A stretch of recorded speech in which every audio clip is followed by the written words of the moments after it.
براہ راست ہی چلیں گے۔ اس وقت وزیر اعظم محمد شہباز شریف کا قوم سے خطاب جاری ہے۔ ہونے والی در اندازی اور حملوں کے جواب میں ہماری بہادر افواج، ہمارے پرعزم اور بہادر سپہ سالار سید عاصم منیر کی لیڈرشپ میں وطن عزیز کی سلامتی اور خود مختاری کے تحفظ اور شہریوں کے جان و مال کی حفاظت یقینی بنانے کا مقدس فریضہ انتہائی جانفشانی کے ساتھ ادا کر رہی ہیں، جن پر میں انہیں دل کی اتھاہ گہرائیوں سے سلام پیش کرتا ہوں۔ میرے بھائیوں اور بہنوں، ایران میں ہونے والے اسرائیلی بہیمانہ حملوں کے نتیجے میں آیت اللہ سید علی خامنائی، ان کے اہل خانہ اور معصوم ایرانی بھائیوں اور بہنوں کی شہادت پر حکومت پاکستان اور عوام نے گہرے دکھ کا اظہار کیا ہے۔ ہم ان حملوں کی دو ٹوک الفاظ میں بھرپور مذمت کرتے ہیں۔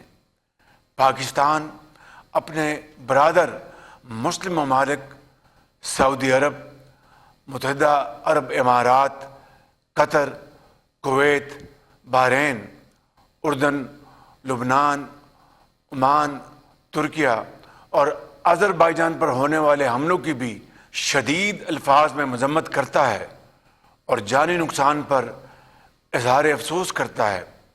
ان حملوں سے پورے خطے کے امن و استحکام کو سنگین خطرات لاحق ہیں۔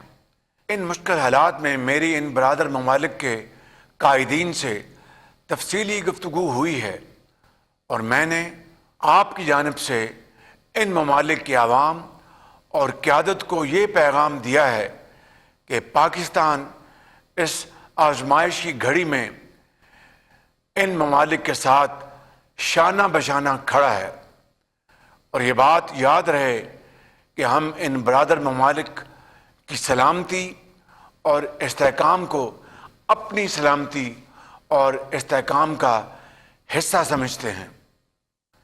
عزیز اہل وطن، آج کی دنیا میں ایک ملک میں پیدا ہونے والا بحران چند ہی دنوں میں دوسرے ممالک میں پھیل جاتا ہے۔ آپ نے دیکھا کہ عالمی منڈی میں خام تیل کی قیمت جو چند روز پہلے تقریباً $60 فی بیرل تھی، وہ اچانک بڑھ کر $100 سے تجاوز کر گئی ہے۔ اگر حالات خدا نہ خواستہ یوں ہی بگڑتے رہے تو یہ قیمتیں قابو سے باہر ہو جائیں گی۔ میرے بھائیوں اور بہنوں، ہماری معیشت زراعت، صنعتوں، ٹرانسپورٹیشن اور روزمرہ کی زندگی کا زیادہ انحصار خلیج سے آنے والے تیل اور گیس کی فراہمی پر ہے۔ اسی حقیقت کو سامنے رکھتے ہوئے حکومت نے معیشت کے استحکام کے لیے نہایت اہم اور مشکل فیصلے کیے۔ ایسے انتظامی اور معاشی فیصلے جو ہرگز آسان نہیں تھے۔ ہم نے مالیاتی نظم و ضبط کو بہتر بنایا اور توانائی کے شعبے میں اصلاحات متعارف کرائیں تاکہ پاکستان کو درپیش توانائی بحران کو کم کیا جا سکے۔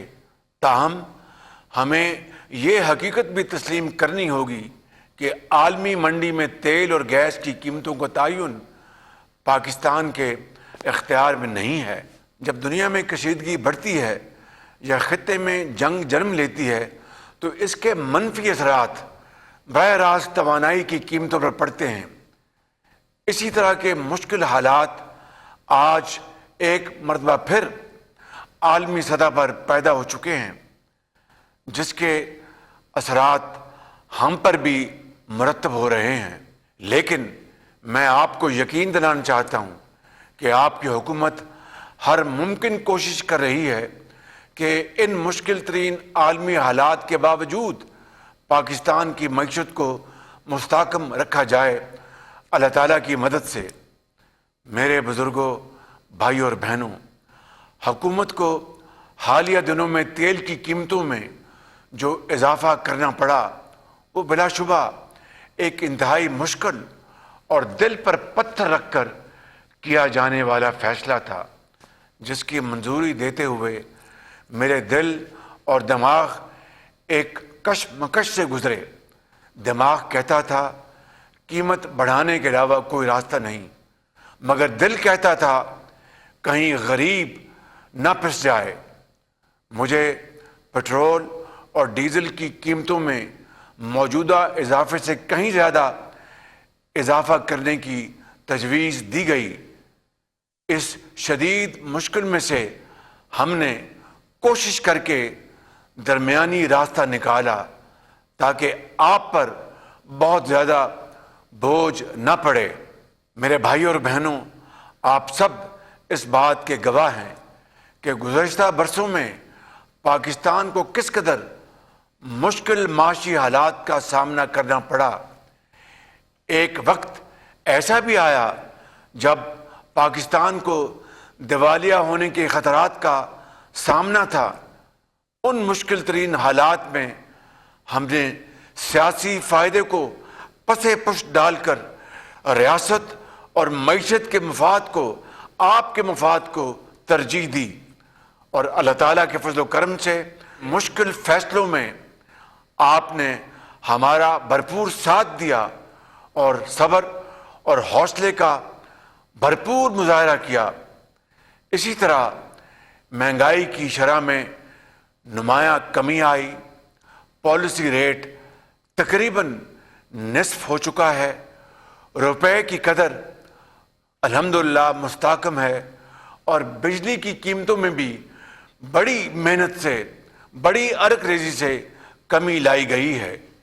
یہ کامیابی کسی فرد واحد کی نہیں، بلکہ اس خدائے بزرگ و برتر کے فضل سے پوری قوم کی دعاؤں اور مشترکہ جدوجہد کا ثمر ہے۔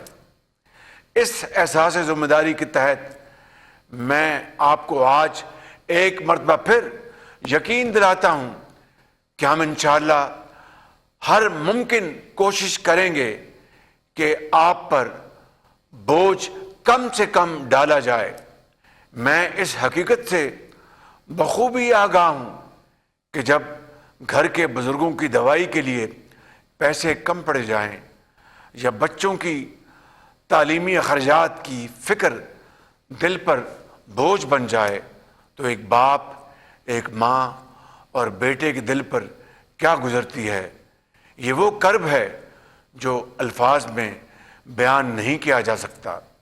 میرے بزرگوں، بھائی اور بہنوں، اگلے آنے والے چند دنوں میں تیل کی قیمتیں پھر بڑھیں گی اور ان میں اضافہ ناگزیر ہوگا، مگر میری یہ بھرپور کوشش ہوگی کہ تیل کی قیمتوں میں آئندہ اضافے کا بوجھ آپ پر نہ پڑے۔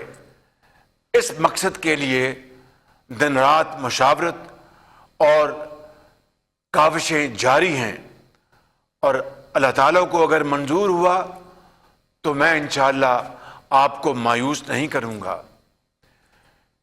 میرے بزرگوں، بھائیوں اور بہنوں، اب میں پاکستان کے اشرافیہ اور صاحب ثروت حضرات سے خصوصی طور پر مخاطب ہونا چاہتا ہوں۔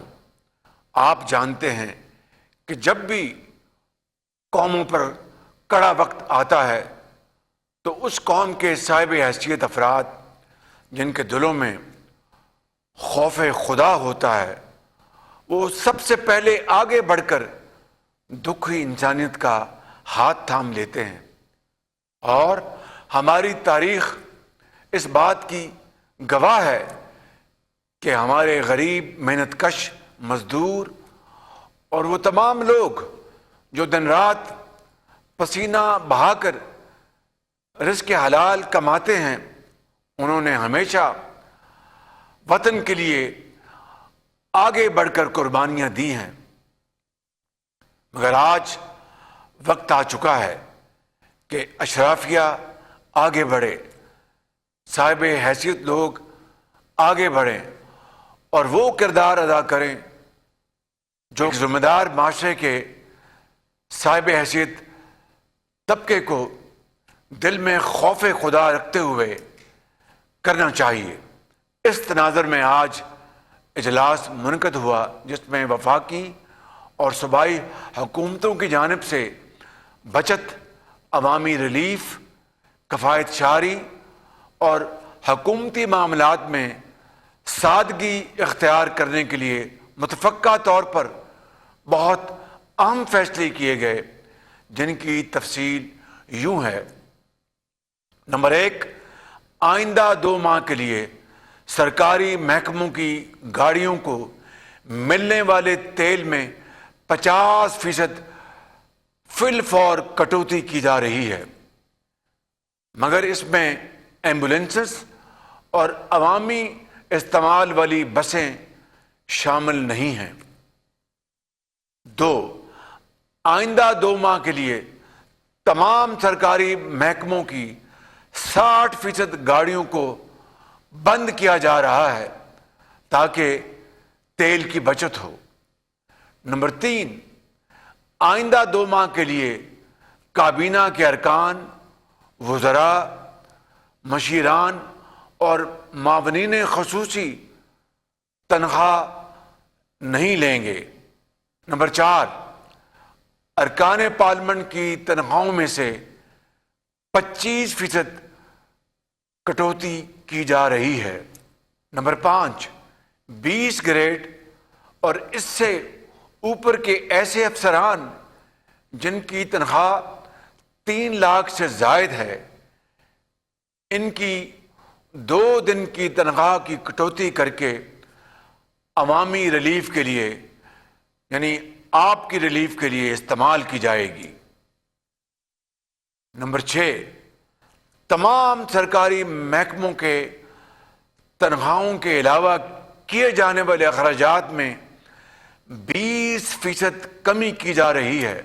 نمبر 7، سرکاری محکموں میں گاڑیوں، فرنیچر، ایئر کنڈیشنرز اور دیگر اشیاء کی خریداری پر مکمل پابندی عائد کر دی گئی ہے۔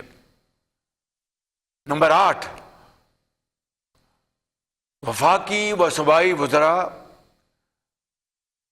مشیران اور معاونین خصوصی اور سرکاری افسران کے بیرون ملک دوروں پر بھی مکمل پابندی عائد کر دی گئی ہے، سوائے ان دوروں کے جو ملکی مفاد کے لیے انتہائی ناگزیر ہیں، اور یہ پابندی وزیر اعظم، وزراء اعلیٰ اور گورنرز پر بھی عائد ہوگی۔ نمبر 9، ٹیلی کانفرنسنگ اور آن لائن میٹنگز کو ترجیح دی جائے گی تاکہ ایندھن کی زیادہ سے زیادہ بچت ممکن ہو سکے۔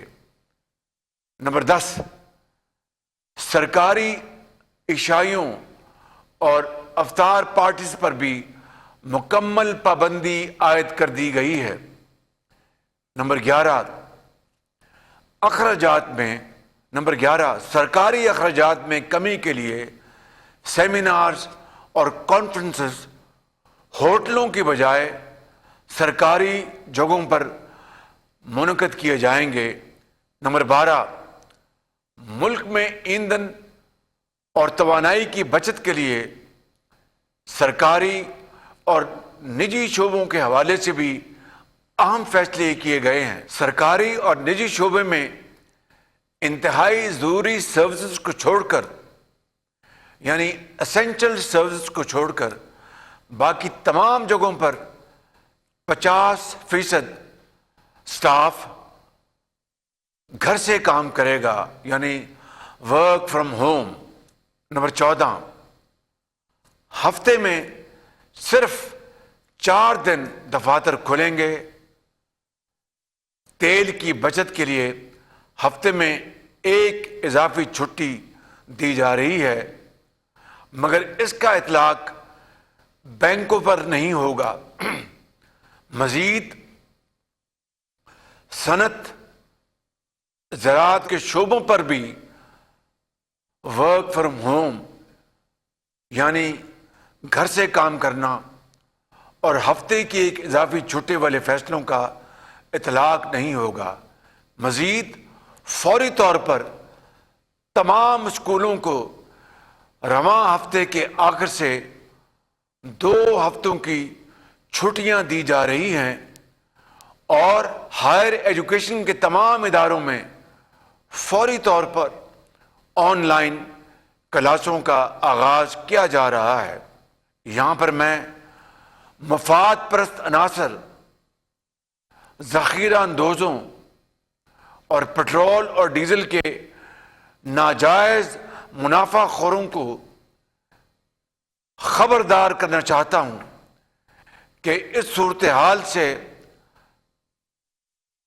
وہ ہرگز ناجائز فائدہ حاصل کرنے کی کوشش نہ کریں، وگرنہ قانون کا آنی ہاتھ حرکت میں آئے گا اور بلا امتیاز ان کے خلاف بھرپور کارروائی ہوگی۔ اس سلسلے میں تمام صوبائی حکومتوں کو ہدایات جاری کی جا چکی ہیں۔ میرے انتہائی قابل احترام بزرگوں، میرے بھائیوں اور بہنوں، آج دنیا کو نئے چیلنج کا سامنا ہے۔ طاقت کے توازن بدل رہے ہیں اور نئے اتحاد بن رہے ہیں۔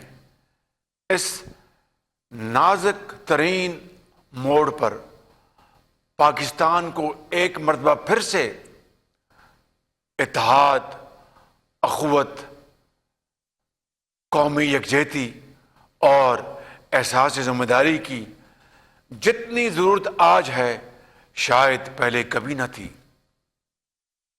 میرے بزرگوں، بھائیوں اور بہنوں، رمضان المبارک کا یہ مبارک مہینہ ہمیں صبر، اخوت، ایثار، قربانی اور اجتماعی ذمہ داری کا درس دیتا ہے اور یاد دلاتا ہے کہ ایک مضبوط اور باوقار قوم وہ ہوتی ہے جو مشکل کی گھڑی میں تدبر، صبر، حکمت اور باہمی تعاون کے ساتھ آگے بڑھتی ہے۔ مقصد بلند اور نیت نیک ہو تو اللہ تعالیٰ کی مدد ضرور شامل حال ہوتی ہے۔ بقول شاعر مشرق علامہ محمد اقبال، آج بھی ہو جو براہیم کا ایماں پیدا، آگ کر سکتی ہے انداز گلستاں پیدا۔ پاکستان پائندہ باد۔ محمد شہباز شریف کا قوم سے خطاب جاری تھا۔ ان کا کہنا ہے کہ مشکل فیصلے کر کے مالیاتی نظم و ضبط کو بہتر بنایا جا رہا ہے۔ عالمی منڈی میں خام تیل کی قیمتوں پر اختیار پاکستان کے پاس نہیں ہے، جبکہ عالمی حالات کے اثرات پاکستان پر بھی مرتب ہو رہے ہیں۔ انہوں نے اس حوالے سے مزید کہا کہ اللہ تعالیٰ کی مدد سے پاکستان میں معاشی حالات مستحکم رکھنے کے لیے کوشاں ہیں، جبکہ پیٹرولیم مصنوعات کی قیمتوں میں اضافہ آسان فیصلہ ہرگز نہ تھا اور ہم وطنوں پر بوجھ کم کرنے کے لیے بہتر آپشن استعمال کیا گیا ہے۔ عزیز ہم وطنوں، مشکل حالات میں پاکستانی قوم نے ہمیشہ عزم اور حوصلے سے کام لیا۔ بجلی کی قیمتوں میں بھی بڑی محنت اور عرق ریزی سے کمی لائی جا رہی ہے۔ اللہ کی مدد، ٹیم ورک اور قوم کی دعاؤں سے مشکل حالات کا سامنا کیا جا رہا ہے۔ کوشش ہوگی کہ آئندہ دنوں میں تیل کی قیمتوں میں ممکنہ اضافے کا بوجھ عوام پر منتقل نہ ہو۔ سرکاری گاڑیوں کے لیے ملنے والے پیٹرول الاؤنس میں فوری 50% کٹوتی ہوگی۔ 60% سرکاری گاڑیاں بند کی جا رہی ہیں۔ انہوں نے مزید کہا ہے کہ وزراء اور معاون خصوصی تنخواہیں نہیں لیں گے اور اسی حوالے سے ارکان پارلیمنٹ کی تنخواہوں میں بھی 25% کٹوتی ہوگی، جبکہ اس کا تمام سبسڈی سے فیصلہ عوام کو دیا جائے گا۔ گریڈ 20 سے اوپر یا 3 لاکھ سے اوپر تنخواہ لینے والے افسران کی 2 سیلریاں رکھی جائیں گی۔ گاڑیوں پر فرنیچر اور لگژری آئٹمز کی خریداری پر بھی پابندی ہوگی۔ غیر ملکی سرکاری دوروں پر مکمل پابندی عائد ہوگی۔